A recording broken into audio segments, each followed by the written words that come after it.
ઉત્તરાયણ પર્વ નિમિત્તે પાટણમાં આવેલી ગુજરાતના એકમાત્ર નારાયણ મંદિરમાં ભક્તિ અને આસ્થાનો અનોખો માહોલ જોવા મળ્યો।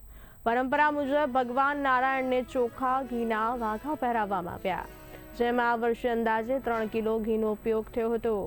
અલૌકિક દર્શન માટે વહેલી સવારથી જ મોટી સંખ્યામાં શ્રદ્ધાળુઓ મંદિર પરિસરમાં ઉમટી પડ્યા હતા। પાટણ શહેર, જે તેના ઐતિહાસિક શિવ અને જૈન મંદિરો માટે જાણીતું છે, ત્યાં આવેલા નારાયણ મંદિર ઉત્તરાયણ પર્વે વિશેષ આકર્ષણનું કેન્દ્ર બને છે।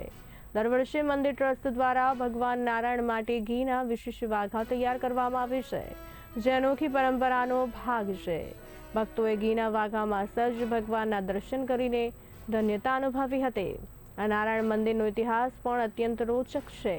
માન્યતા મુજબ અકબરના શાસનકાળ દરમિયાન દ્વારકાધીશની મૂર્તિ દિલ્હી લઈ જવામાં આવી રહી હતી, ત્યારે પાટણ ખાતે ગાડું રોકાયું અને ભગવાનને ત્યાં જ વાસ કરવાનો નિશ્ચય કર્યો। સમય જતાં મૂર્તિ જમીનમાં દટાઈ ગઈ હતી। બાદમાં એક ભક્તને સ્વપ્નમાં ભગવાને ખોદકામ કરવાની સૂચના આપતા મૂર્તિ મળી આવી। મૂર્તિ નિવસ્ત્ર હોવાથી ભગવાનના આદેશ મુજબ તેમને ઘીના વાઘા પહેરાવવામાં આવ્યા હતા।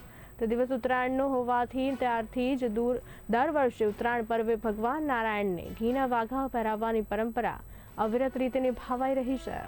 ઉત્તરાયણના પાવન પર્વે અનોખી પરંપરાએ પાટણના નારાયણ મંદિરને ભક્તિ અને આસ્થાનું વિશેષ કેન્દ્ર બનાવી દીધું હતું।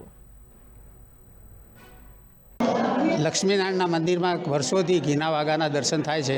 ઘીના વાઘા માટે અમે લગભગ 3 થી 4 કિલો ઘી વપરાય છે અને કપડાં ઉપર અમે એના પર કપડાને એ બધું મટીરિયલ લઈ અને એના ઉપર ઘી લગાવી અને પછી શણગાર કરીએ છીએ।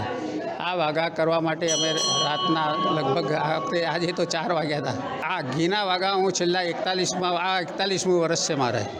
ઇતિહાસમાં છે તે અકબરના વખતમાં બિરબલ આ ભગવાનના દર્શન કરવા દ્વારકા જતો હતો દર સાલ ધૂળેટી પર, તો એ દર્શન કરવા ના જાય એટલા માટે અકબર કહે હું તમારા ભગવાનને દિલ્હી લાવી દઉં તો તમારે જવું ના પડે।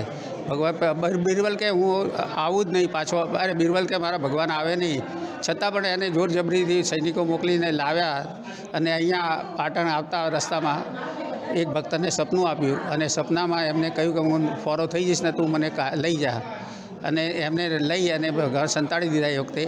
અને પછી થોડા વર્ષો પછી જ્યારે શાંત બધું થયું એટલે બિરબલ ભક્તને સપનું આપ્યું કે ફરી તું મને બહાર દર્શન માટે મૂક।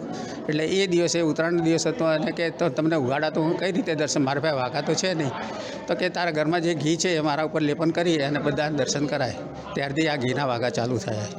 અને અહીંયા ઉત્તરાયણના પવિત્ર નિમિત્તે ભગવાન લક્ષ્મીનારાયણના ઘીના વાઘા કરવામાં આવે છે। લગભગ 4 કિલો ઘી અહીંયા ઉપયોગમાં લેવામાં આવે છે અને આખી રાત એ ઘીના વાઘા બનાવવામાં આવે છે। અને ઉત્તરાયણના દિવસે અહીંયા પાટણની ઘણી બધી વસ્તીઓ દર્શન કરવા આવે છે અને આખા વર્ષ દરમિયાન ઘણા બધા તહેવારોની ઉજવણી પણ આ મંદિરમાં કરવામાં આવે છે અને શ્રાવણ મહિનાના હિંડોળા પણ થાય છે અને બધા જ તહેવારોની ઉજવણી આ ભગવાનની સમક્ષ થાય છે અને આ ભગવાન સાક્ષાત છે અને એના દર્શન પણ સારા એવા થાય છે અને એમનો લાભ પણ મળે છે દર્શનાર્થીઓને। આજે ઉત્તરાયણ એવો સરસ ખૂબ તહેવાર છે અને મને જ્યાં સુધી ખબર છે ત્યાં સુધી બધે અહીંયા જ ઘીના વાઘા ચડે છે ભગવાનને, અને આજના દિવસે આપણે એવી ભગવાનને પ્રાર્થના કરીએ કે બધાની મનોકામના પૂરી કરે અને બધાનું સારું કરે।